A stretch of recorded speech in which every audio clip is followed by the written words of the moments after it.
Yo voy a hablar sobre los AINES y riesgo digestivo. Los AINES constituyen el grupo de fármacos más consumido en todo el mundo, ¿vale? Ya sea por sus propiedades antiinflamatorias, como antipiréticas, como analgésicas. Pero su uso no es inocuo, ya que está asociado a muchos efectos adversos, sobre todo los efectos gastrointestinales y los efectos cardiovasculares, ¿vale? Además, se sabe que la relación entre el uso de AINES y la aparición de hemorragia digestiva está bien establecida, pero la incidencia de estos efectos adversos dependerá tanto del tipo de fármaco, ¿vale? De su dosis, de la duración del tratamiento, de las patologías previas del paciente y de los fármacos concomitantes, ¿vale? Además, es bien conocido que estos fármacos pueden producir lesiones tanto a nivel del tracto gastrointestinal superior como inferior, ¿vale? Aparecieron en el mercado un grupo de AINES nuevos, que son los inhibidores de la COX-2, que prometían tener la misma eficacia que los AINES clásicos, pero produciendo menor tasa de efectos gastrointestinales. Lo que pasa es que con su uso y la experiencia de uso se vio que estos fármacos pues, no estaban asociados a muchos efectos cardiovasculares, por lo que estas expectativas pues, disminuyeron sobre su uso. Tenemos que tener en cuenta además que más del 30% de los pacientes que consumen AINES van a tener síntomas gastrointestinales, sobre todo dispepsia y reflujo gastroesofágico, pero curiosamente el 50% de los pacientes a los que se les realizó una endoscopia porque han tenido una úlcera digestiva no presentaban síntomas previamente. En cuanto a, digamos, el riesgo de cada tipo de fármaco, según los estudios se ha visto que el ibuprofeno, ¿vale? Con una dosis máxima de 1.200 miligramos al día, es el fármaco que tiene menor tasa de efectos gastrointestinales, ¿vale? Junto con el diclofenaco y el aciclofenaco, aunque este por su menor uso es el menos estudiado. Como riesgo intermedio encontramos el naproxeno y la endometacina.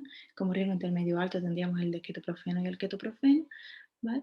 Y como riesgo alto tendríamos el ketorolaco y el piroxicam, que se ha visto que hay una alta tasa de efectos adversos con su uso, ¿vale? Por tanto, el ibuprofeno sería el que tiene menor tasa de efectos adversos gastrointestinales. ¿Qué más?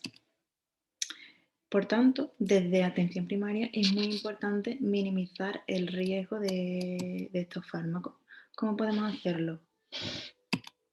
Pues en primer lugar, debemos siempre prescribir la mínima dosis necesaria, ¿vale? Ya que no existe una dosis segura, ¿vale? Y con la duración mínima necesaria. Nunca debemos combinar dos AINES, ¿vale? Porque eso elevaría mucho el riesgo de gastrolesividad. Además, la vía de administración tenemos que tener en cuenta que no influye en el riesgo de complicaciones, puesto que estos efectos adversos se producen porque estos fármacos inhiben a la COX-2, ¿vale? No por la vía que se administren, todos por la misma vía van a inhibir a la COX-2. Nunca debemos intentar no tomar conjuntamente AINES y aspirina, ya que los AINES disminuyen la potencia antiagregante del ácido salicílico. Además, debemos evitar las formulaciones de larga duración o de liberación prolongada, ¿vale? Porque van a ser más gastrolesivas. Utilizar los que hayan demostrado menos riesgo de hemorragia, como el ibuprofeno, por ejemplo, como hemos dicho, o el diclofenaco. Tomar siempre junto con comida, esto va a disminuir la tasa de efectos adversos. Y debemos evitar también asociarlo a fármacos antiagregantes, anticoagulantes, a corticoides o a inhibidores de la recaptación de serotonina, ¿vale? Así, también debemos revisar frecuentemente la indicación del tratamiento, ¿vale? Porque muchas veces los pacientes se quedan tomando el fármaco mucho tiempo cuando ya han dejado de ser indicados. Por otro lado, debemos saber que es muy importante siempre valorar el riesgo individual del paciente de tener estos efectos adversos gastrointestinales, ¿vale? ¿Cómo podemos hacerlo? Pues en primer lugar debemos identificar cuáles son los factores de riesgo.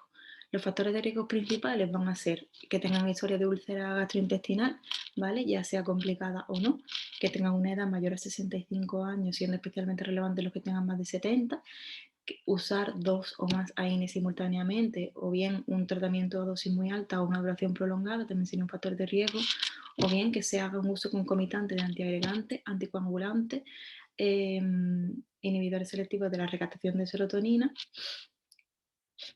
y AINES, ¿vale?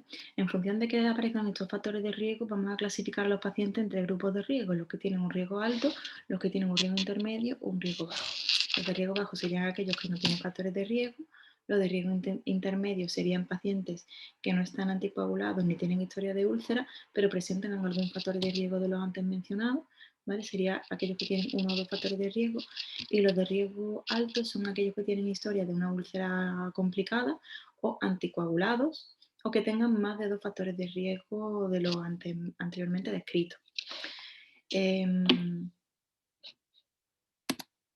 este cuadro podemos ver qué hacer ante un paciente que tiene dolor o inflamación en el que nos planteamos utilizar los AINES. Entonces, tenemos que preguntarnos si es un proceso agudo o crónico. Si es un proceso agudo, pues debemos dar los AINES el menor tiempo posible, pero siempre a una dosis máxima suficiente para que sea eficaz. Pero si es un proceso crónico, debemos dar los AINES a la dosis mínima eficaz, evaluando los factores de riesgo de acontecimientos adversos y monitorizando la posible aparición. ¿Vale? Por otro lado, aparte de ver si es un dolor agudo o crónico, debemos ver estos factores de riesgo que hemos explicado de toxicidad. Entonces, siguiendo los factores de riesgo gastrointestinales, si tiene un riesgo alto, como hemos explicado antes, debemos valorar si es realmente necesario utilizar los AINES. Si no es realmente necesario, pues debemos evitar su uso, como es lógico, y si es necesario, pues utilizaremos los COX-IR, ¿vale? Que son los que tienen menor tasa de eventos gastrointestinales, siempre utilizando un protector gástrico, ¿vale? Un IVP. Si tienen un riesgo intermedio, pues bien daremos un COX-IR o bien una AINE con un IVP. Y si el riesgo es bajo, debemos investigar sobre si tienen dispepsia, ¿vale? Ya que si tienen dispepsia sería bueno asociarlos a un IVP, y si no tienen dispepsia, pues podríamos utilizarlos, ¿vale? Por otro lado, tendríamos también que evaluar, ¿vale? Los efectos adversos cardiovasculares, los factores de riesgo renales, hepáticos, si tienen algún antecedente de tener alguna alergia o intolerancia, ¿vale? O si tienen alguna alteración en el hemograma, ¿vale? Para así monitorizarla. ¿Qué más? Pues dentro de esto tenemos que ver entonces cuáles son las indicaciones de gastroprotección. Y tenemos que tener en cuenta que los inhibidores de la bomba de protones son los fármacos de elección, ¿vale? Porque son los que tienen, se ha estudiado que son los más eficaces, ¿vale? Y son los más seguros. Dentro de ellos, el de elección es el omeprazol de 20 miligramos, porque es con el que tenemos más experiencia, ¿vale? Hay muchos que tienen la misma eficacia, pero es verdad que con el que se tiene más experiencia es con el omeprazol. En cuanto a alternativas en caso de intolerancia o de alergia, pues tendríamos los anti-H2, ¿vale? Entonces, en estas indicaciones tenemos en primer lugar que tengan antecedentes de haber tenido una hemorragia, una perforación o una úlcera péptica, que tengan antecedentes de enfermedad renal, que sean cardiópatas o que tengan enfermedad hepática severa junto con toma de AINES, ¿vale? Debemos dar aquí un protector. En caso de edad avanzada, ¿vale? Mayores de 65 años junto con toma de AINES. Tratamiento con AINE durante periodo prolongado, también tendrían indicación de asociar un IVP. Tratamiento con AINE que además tomen anticoagulantes, antiagregantes, corticoides o ISRS, ¿vale? Que tengan, sean pacientes que tengan una doble antiagregación, ¿vale? También debemos poner un IVP.